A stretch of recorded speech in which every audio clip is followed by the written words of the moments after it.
ندامت کے آنسو بہائیں اور حضرت خواجہ غریب نواز کے فیضان کو پانے کے لیے اپنے آپ کو تیار کریں اور اپنی پچھلی زندگی جیسی بھی گزری ہے اس پر شرمسار ہوں اور آئندہ تہیہ کر لیں کہ ہم نمازیں نہیں چھوڑیں گے، شرع احکام کی پابندی مکمل طور پر کریں گے، گناہ کا ارتکاب نہیں کریں گے.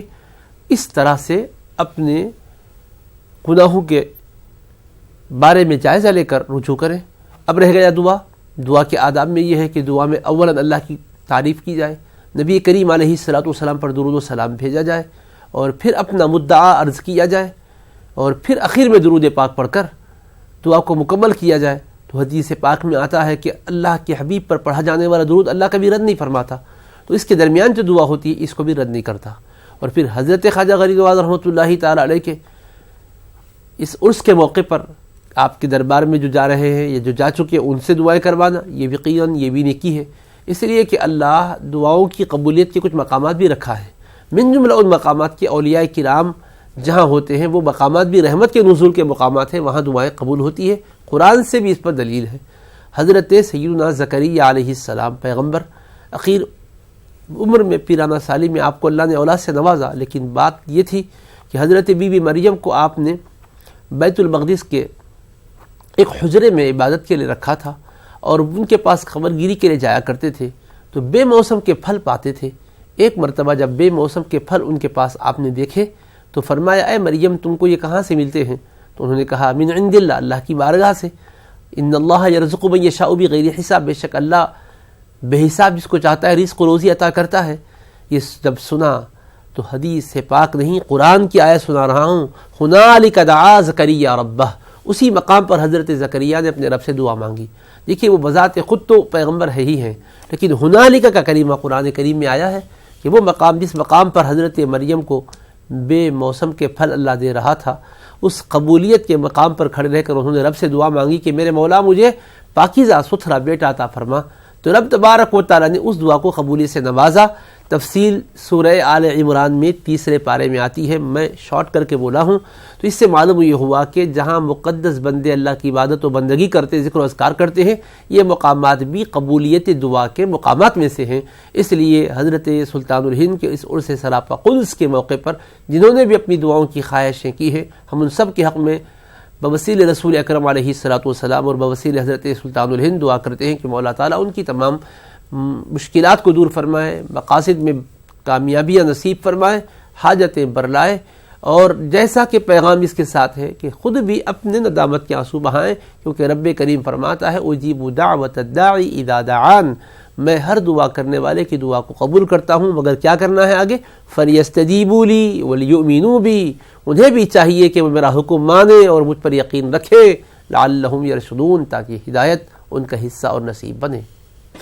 بہت بہت شکریہ مولانا، آپ نے بہت تفصیل سے اختصار کے ساتھ روشنی ڈالی کہ کس طرح سے ہمارا خود کو محاسبہ کرنا چاہیے، خود کا جائزہ لینا چاہیے کہ ہم کہاں ہیں اور ہمیں کیا کرنا چاہیے. اور کچھ کالرز نے یہ بھی کہا، اس میں سے ایک بہن نے کہا کہ شوہر کا مسئلہ ہے، ظلم کرتے ہیں. آپ دیکھیے خواجہ غریب نواز رحمۃ اللہ علیہ نے بچپن سے ایک پیغام دیا ہے کہ رحم کیا جائے غریبوں پر، مسکینوں پر. خود اپنا باغ بیچ دیا، اپنی کمائی، اپنا ذرائع کو جو ہے قوم کے نام کر دیا، یعنی ان فقراء کے، ان غریبوں کے لیے وقف کر دیا، بیچ دیا اور اللہ کی راہ میں نکل گئے. تو اب ہم اپنے گھروں میں کس طرح سے رہیں؟ مولانا اس پر بھی روشنی ڈالیں. خواجہ غریب نواز نے جو غربا مساکین کے لیے معاملات کیے ہیں. بے شک یہ بات تو حقیقت ہے کہ حضرت خواجہ غریب نواز رحمۃ اللہ علیہ کی شان غریب نوازی بچپن سے ہی ہویدہ ہوئی، بلکہ بعض تذکرہ نگاروں نے یہاں تک لکھا ہے کہ شکم مادر میں جب تھے تب بھی یہ کیفیت اللہ تعالیٰ نے آپ کو کرامتاً بخشی تھی. دیکھیے کرامت کی بات آتی ہے تو ایک مسلمان کو اس میں شبہ کرنے کی گنجائش نہیں رہتی ہے. اللہ اپنے نیک بندوں کے ہاتھوں سے وہ کام کرواتا ہے جو عام لوگوں کے ہاتھوں سے نہیں ہو پاتے، تو وہ ان کی بزرگی کے اظہار کے لیے ہوتا ہے. جب کبھی کوئی بچہ کسی ماں کے گود میں ہوتا اور وہ آپ کے گھر آتی اور بچہ ماں کے پاس دودھ میسر نہ ہونے کی وجہ سے رو پڑتا، تو حضرت شیر خارگی کے زمانے میں بھی اپنی والد ماجدہ کو متوجہ فرماتے، چنانچہ اس کے لیے دودھ کا انتظام ہوتا. تو بچپن سے ہی یہ فیاضی، یہ غریب نوازی آپ کی ہے. عید کا واقعہ تو آپ نے بارہا سنا ہے، جا رہے تھے، کپڑے آپ نے اپنے یتیم بچے کو پہنا دیے اور خود نارمل لباس میں آپ عیدگاہ جا رہے ہیں، خوشیوں کو بانٹتے جا رہے ہیں. ابھی باغ کا تذکرہ آیا، اس باغ کو بھی آپ نے کیا کیا؟ راہ خدا میں خرچ کر ڈالا بندگان خدا کے لیے۔ اب جو محترمہ نے اپنے شوہر کے بارے میں شکوہ ظلم سنایا ہے، ہم اگر یہ پروگرام دیکھ رہے ہیں تو ان کے شوہر نامدار سے بھی کہنا چاہتے ہیں کہ خدا کے بندے، تم کو اللہ نے اس لیے قوت و توانائی نہیں بخشی ہے کہ تم بیوی پر ظلم کرو، مارو، سن پہ نازک کو دباؤ اور شراب اور عیش میں مستی میں تم زندگی گزارتے ہوئے ان کو نشان ظلم بناؤ۔ ہرگز نہیں، یاد رکھو، بندہ نواز ہو کہ غریب نواز ہو یا غوث اعظم ہو یا کل اولیاء ہو، اہل بیت ہو، صحابہ ہو، اللہ کے رسول پاک علیہ السلام کی تعلیم، قرآن کی تعلیم کے مطابق ان کی زندگیاں رہی ہے۔ اور تعلیم قرآن کی کیا ہے جناب؟ وَقَدْ خَابَ مَنْ حَمَلَ ظُلْمًا، کوئی بھی کسی پر رتی برابر بھی ظلم کرتا ہے تو وہ ناکام ہو جاتا ہے۔ اور الظلم ظلمات یوم القیامہ، اندھیریوں کا تم کو اندازہ ہوگا، دنیا میں اگر لائٹ چلے جاتی ہے تو کتنے بے چین ہو جاتے ہو، لیکن قیامت کا وہ دن کہ جس دن تھوڑا بھی ظلم کر کے کوئی جائے گا تو وہ ظلم اندھیریوں کی شکل میں سامنے آئے گا، ہر طرف اندھیریاں ہی اندھیریاں ہوں گی، تاریکیاں ہی تاریکیاں ہوں گی۔ کیسے نکلیں گے جناب آپ؟ کیسے منزل کی طرف پہنچیں گے آپ؟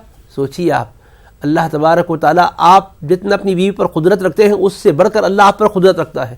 سنو ایک حدیث پاک، رسول کریم علیہ الصلوۃ ایک مرتبہ ایک صحابی کو دیکھے، کسی غلام کو وہ تنبیہ کر رہے تھے، پیچھے سے آواز دی اللہ سے ڈرو، وہ ٹھہر گئے، دیکھا تو مڑ کر حضور علیہ السلام نظر آئے، تو فوراً انہوں نے حضور پاک علیہ السلام کا یہ فرمان سنا کہ جتنا تم غلام پر کنٹرول اور قدرت رکھتے ہو اس سے بڑھ کر خدا تم پر قدرت رکھتا ہے، تم ایسا سلوک نہ کرو۔ تو انہوں نے کہا میرے آقا اس کے قصور کو میں کس حد تک معاف کروں؟ تو رسول کریم علیہ السلام کا فرمان ذیشان سنو اور دل میں خوف خدا پیدا کرو، فرماتے ہیں اگر 70 مرتبہ بھی قصور کیا تو معاف کرو۔ قرآن میں آتا ہے میرے دوستو، الا تحبون ان یغفر اللہ لکم، کیا تم نہیں چاہتے کہ اللہ تمہیں بخش دے؟ جب تم ہزاروں قصور کر کے پھر بھی جی رہے ہو تو ذرا اپنی بیوی کے ساتھ اگر قصور بھی ہو جائے تو چشم پوشی سے کام لو، شفقت اور رافت کا مظاہرہ کرو۔ اللہ تبارک و تعالیٰ یہ پاکیزہ تعلیمات کے مطابق زندگی گزارنے کی سبوں کو توفیق دے، ہمیں بھی عطا کرے، ہمارے سماج کی یہ خرابی کا ازالہ ہو۔ بہن آپ ان کو سمجھائیے، اور اگر وہ یہ پروگرام ہمارا سن رہے ہیں تو ہم امید کرتے ہیں کہ حضرت خواجہ غریب نواز کے عرس کے فیضان کے وسیلے سے ان کے دل میں نرمی پیدا ہو جائے گی، اللہ دل میں رقت پیدا کرے اور اعمال بد سے توبہ کی توفیق نصیب فرمائے۔ جی بہت بہت شکریہ مولانا، ہم جن کالر نے یہ مسئلہ بتایا تھا انشاءاللہ ہدایت دے ان کے شوہر کو، اور جو بھی عام ناظرین سن رہے ہیں جن کے ساتھ یہ واقعات ہوئے ہوں، ہم امید کرتے ہیں کہ مسئلہ حل ہو۔ جس طرح سے تعلیمات کے حوالے سے خواجہ غریب نواز رحمۃ اللہ کے تعلیمات کے حوالے سے آپ نے حوالے دیے، قرآن کا حوالہ دیا، حدیث کا حوالہ دیا کہ رحم کریں اپنے اہل و عیال پر تاکہ زندگی آسان ہو جائے۔ تو آپ ناظرین دیکھ رہے ہیں عرس غریب نواز رحمۃ اللہ کی راست نشریات، خل کی محفل کا کچھ ہی دیر میں آغاز ہوگا۔ آپ نے رات بھر سما دیکھا اور خل کی محفل سجائی جا رہی ہے اور اختتامی مراحل میں عرس شریف پہنچ چکا ہے۔ ناظرین اس وقت کچھ کالرز ہمارے ساتھ جڑ رہے ہیں، آئیے ان کو جوڑتے ہیں۔ السلام علیکم۔ ہلو السلام علیکم، کون بھائی کہاں سے؟ السلام علیکم جی ہم غلام احمد الصفی جی کلکتہ سے۔ جی بتائیں بھائی، کیا بتائیں؟ حضرت کہنا چاہ رہے ہیں کہ وہاں پہ جو حضرت بیٹھے ہوئے ہیں جی جی جی ان کو ابھی کہاں حیدرآباد میں ہے کیا کہ اجمیر شریف میں؟ نہیں حیدرآباد سے ہے، اجمیر کی راست نشریات آپ دیکھ رہے ہیں، ہمارے نمائندے وہاں ہیں۔ جی جی جی جی یہ لائیو ٹیلی کاسٹ آپ دیکھ رہے ہیں بھائی اجمیر سے۔ نہیں ہم سمجھے کہ اجمیر میں نہ یہ تو خیر اسٹوڈیو ہے، لیکن آپ یہ جو تصویریں یا جو کچھ دیکھ رہے ہیں یہ اس وقت خواجہ صاحب کے دربار سے راست آپ کو دکھایا جا رہا ہے لائیو۔ اچھا حضرت کو ذرا کہہ دیجیے وہاں پہ میرے لیے خاص دعا کر دینے کے لیے۔ انشاءاللہ ضرور، شکریہ کال کرنے کے لیے۔ ایک اور کالر کو جوڑتے ہیں۔ السلام علیکم۔ وعلیکم السلام، کون بھائی کہاں سے؟ میں پیلی بیچ سے ہوں، جی میں چاہتا ہوں خواجہ صاحب کی درگاہ پہ ہمارے حق میں دعا کیجیے گا، بہت پریشان ہوں اور خواجہ صاحب کے دیدار کرنے جلدی میں آؤں۔ ٹھیک ہے بھائی، انشاءاللہ ضرور آپ کے لیے دعا کی جائے گی۔ بہت شکریہ آپ کال کرنے کے لیے۔ ایک اور کالر کو جوڑتے ہیں۔ السلام علیکم۔ ہلو السلام علیکم۔ وعلیکم السلام، کون بہن کہاں سے؟ ہم یہاں چھتیس گڑھ سے بول رہے ہیں، پروڑا پڑتا ہے یہ رائے پور، اس میں جی کیا میرے